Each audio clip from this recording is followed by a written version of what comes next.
I've been saying to people in our community and in government that for us to address issues relating to Muslims, we have to have Islamic higher education in Australia.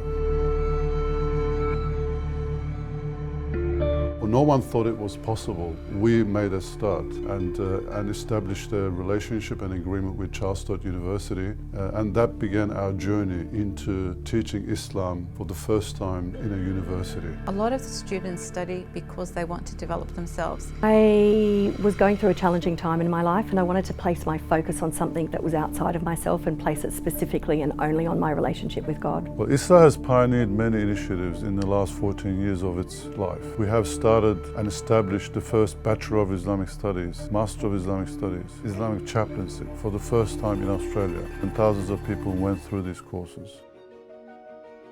I guess the profile of our students is quite wide. We have students who are 18 and then we have students who are 65, 70 years old. With the Masters of Islamic Studies, what stood out was just how much knowledge there is out there about the religion and how little we know as Muslims. I found the Master of Classical Arabic to be very systematic, very well organized. Most of our students are either working full-time, they have other commitments, so we just want to make sure that this journey is one of pleasure and ease for them. In terms of lecturers, I actually want to address them as teachers, mentor and role model. They're more than just lecturers. Being with students on this journey, being with them, being in their happy times, but also being with them in their sad times, and this connection that we form, this community that we form, and this growth, and finally when they eventually do graduate, it's really a wonderful achievement.